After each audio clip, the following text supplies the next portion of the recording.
जिला भाजपा अध्यक्ष बलदेव शर्मा ने हमीरपुर जिला के जिला परिषद की सभी 18 सीटों के भाजपा समर्थित उम्मीदवार घोषित करने के साथ ही नगर परिषद हमीरपुर सुजानपुर व नगर पंचायत भोटा के भाजपा समर्थित अधिकृत प्रत्याशियों की आधिकारिक घोषणा कर दी है। नगर परिषद नादौन के वार्ड नंबर 1 को छोड़कर अन्य सभी सीटों पर प्रत्याशी घोषित कर दिए हैं। उम्मीदवारों की अधिकृत घोषणा के बाद बलदेव शर्मा ने कहा कि पार्टी के खिलाफ चुनाव लड़ने वाले लोगों पर पार्टी नियमों के तहत कार्रवाई अमल में लाई जाएगी। उन्होंने कहा कि नगर परिषद हमीरपुर में भ्रष्टाचार के गंभीर आरोपों से घिरे व्यक्ति को उम्मीदवार बनाया है, जिसे स्थानीय स्तर पर मुद्दा बनाया जाएगा। उन्होंने दावा किया कि हमीरपुर जिला में भाजपा समर्थित उम्मीदवार विजयी रहेंगे।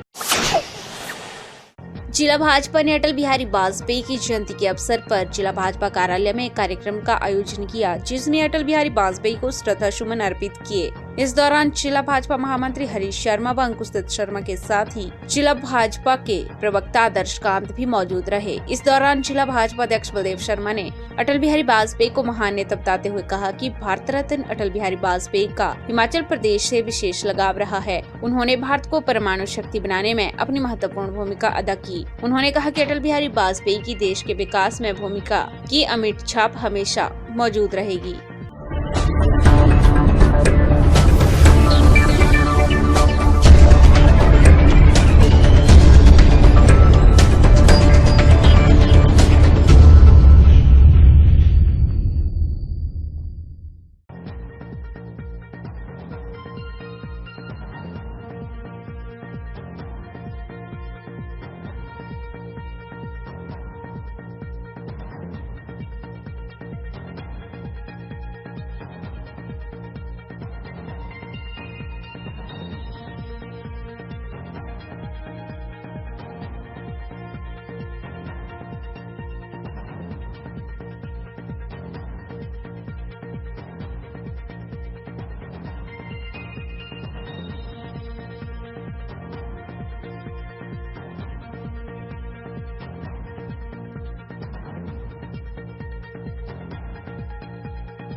जिला भाजपा अध्यक्ष बलदेव शर्मा ने कांग्रेस नेता राहुल गांधी द्वारा राष्ट्रपति को 2 करोड़ किसानों के हस्ताक्षर युक्त ज्ञापन सौंपने को शिगूफा करार दिया है। उन्होंने कहा कि 2 करोड़ तो दूर 2 लाख लोगों तक भी राहुल गांधी की पहुंच नहीं है। कई किसानों ने ज्ञापन में अपने हस्ताक्षर होने से इनकार किया है। हमीरपुर में पत्रकारों से बातचीत करते हुए बलदेव शर्मा ने कहा कि विपक्ष किसानों को बरगलाने की नाकाम कोशिश करता रहा, जिसमें उन्हें सफलता नहीं मिली है। उन्होंने कहा कि प्रधानमंत्री नरेंद्र मोदी द्वारा वर्ष 2022 तक किसानों की आय दोगुना करने के लिए उठाया गया निर्णायक कदम है।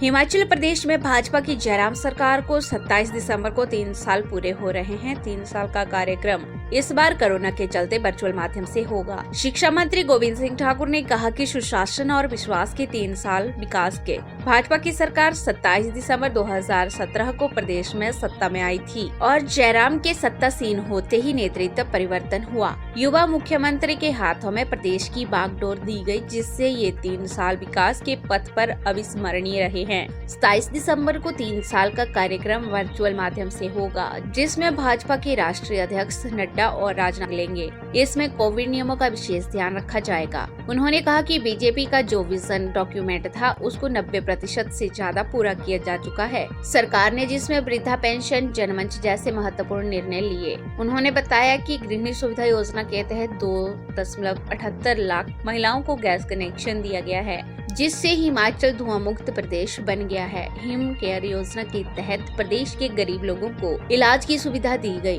प्रदेश में इन्वेस्टर मीट करवाई गई है, जो सरकार की सबसे बड़ी उपलब्धि रही है। शिक्षा विभाग में 3 साल में 3052 टीजीटी आर्ट्स की भर्तियां की गई हैं और 1387 जेबीटी की नियुक्तियां की गई हैं। 3276 पैट अध्यापकों को नियमित किया गया है। मेधा प्रोत्साहन योजना के तहत होनहार विद्यार्थियों को आगे बढ़ने का मौका दिया गया है। आज देश भर में हिमाचल का नाम शिक्षा के क्षेत्र में हुआ है। उन्होंने बताया कि कोरोना काल में शिक्षा विभाग ने बच्चों को ऑनलाइन शिक्षा देने का महत्वपूर्ण कार्य किया है। उन्होंने कहा कि निजी स्कूलों की मनमानी को रोकने के लिए जिलाधीशों की अध्यक्षता में समिति बनाई जाएगी, जिससे निजी स्कूलों की मनमानी पर रोक लगाई जाएगी।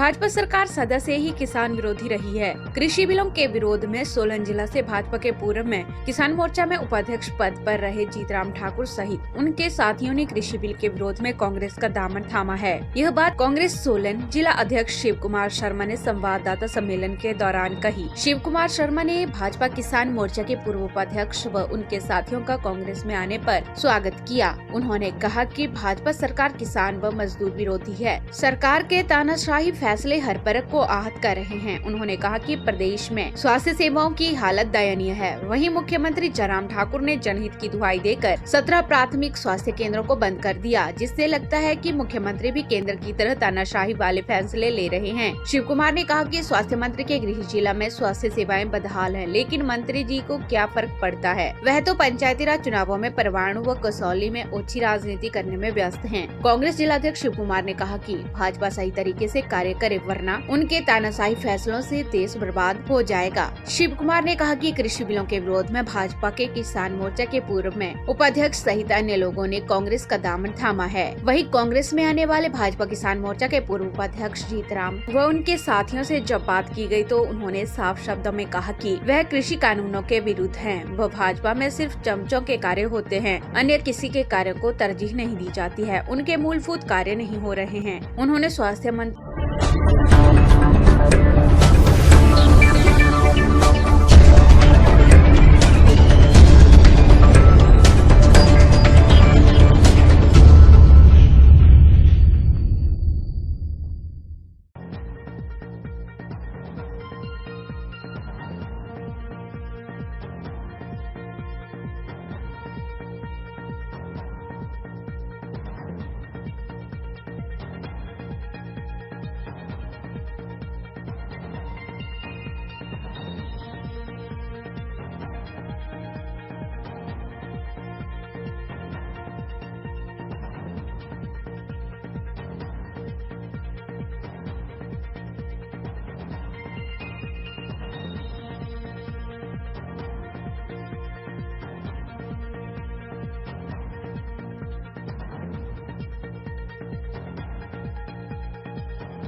उपमंडल जयसिंहपुर की लोअर लंबा ग्राम पंचायत के वार्ड 3 में बाजार के पीछे बनी बाईपास सड़क में पानी की पाइप लीक होने के कारण हजारों लीटर पानी सड़क पर व्यर्थ बह रहा है, जिससे सड़क ने भी खड्ड का रूप धारण कर लिया है और सड़क पर पानी जमा होने से वहां से गुजरने वाले स्थानीय लोगों व राहगीरों को परेशानी का सामना करना पड़ रहा है। लोअर लंबा गांव के वार्ड नंबर 3 में बनी इस बाईपास सड़क के आसपास सरकारी दफ्तर, दुकानें व घनी आबादी है। स्थानीय निवासी कुशल कुमार का कहना है कि जयसिंहपुर व अपर लंबा गांव की तरफ से आने वाले छोटे वाहन अधिकतर इसी रास्ते का प्रयोग करते हैं, क्योंकि मुख्य सड़क से लोअर लंबा गांव बाजार से होकर घूमकर जाना पड़ता है और सड़क तंग होने के कारण कई बार लंबा जाम लग जाता है, जिससे बचने के लिए छोटे वाहन चालक अधिकतर इसी तंग सड़क से गुजरते हैं, जिससे कई बार सड़क के नीचे से बिछाई गई पानी की पाइप टूट जाती है और सारी सड़क पानी से भर जाती है और हजारों लीटर पानी व्यर्थ बहता है और स्थानीय लोगों को बहुत परेशानी का सामना करना पड़ता है। पीने के पानी की पाइप खुले में लीकेज होने से बीमारियां फैल सकती हैं। स्थानीय लोगों ने मांग की है कि इस समस्या का जल्द ही स्थायी हल किया जाए। आजकल हिमाचल प्रदेश में नगर परिषद चुनाव के लिए नामांकन प्रक्रिया शुरू हो गई है। रिटर्निंग ऑफिसर जगदीश शर्मा ने बताया कि पहले दिन वार्ड नंबर 6 से एक महिला सुमन कुमार ने अपना नामांकन भरा।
शक्तिपीठ ज्वालामुखी में नववर्ष में श्रद्धालुओं के लिए मंदिर सुबह 5:30 बजे दर्शनों के लिए खुलेगा, ताकि दूर दूर से आने वाले भक्त श्रद्धा पूर्वक दर्शन कर सके। मंदिर अधिकारी व तहसीलदार जगदीश शर्मा ने बताया कि शक्तिपीठ ज्वालामुखी मंदिर 31 दिसंबर को रात 10 बजे तक खुला रहेगा और 1 जनवरी को सुबह 5:30 बजे दर्शनों के लिए खोल दिया जाएगा। कोरोना महामारी के चलते गर्भगृह में प्रवेश वर्जित है, श्रद्धालु बाहर से दर्शन कर पाएंगे। गौरतलब है कि पहले नववर्ष पर मंदिर दिन रात खोला जाता था, लेकिन इस बार समय अनुसार ही खोला जाएगा। इसके अलावा श्रद्धालुओं के लिए पुख्ता इंतजाम किए जाएंगे और श्रद्धालु सभी दिशा निर्देशों का पालन करते हुए मंदिर में प्रवेश कर पाएंगे और मंदिर की परिक्रमा मार्ग पर बने छोटे छोटे मंदिरों के भी दर्शन कर पाएंगे। मंदिर में श्रद्धालु मास्क के साथ और सोशल डिस्टेंस का पालन करते हुए ही दर्शन कर पाएंगे। शक्तिपीठ ज्वालामुखी में आजकल श्रद्धालु कम है, लेकिन पूरी उम्मीद जताई जा रही है कि नववर्ष की पूर्व संध्या पर श्रद्धालुओं का सैलाब उमड़ेगा, जिसके लिए मंदिर प्रशासन ने सभी पुख्ता इंतजाम किए हुए हैं ताकि किसी को भी कोई परेशानी ना हो। इसी के चलते सरकार के निर्देशानुसार अब रविवार को भी मंदिर बाजार खुला रहेगा और प्रसाद के दुकानदारों की भी रोजी रोटी पर असर नहीं पड़ेगा।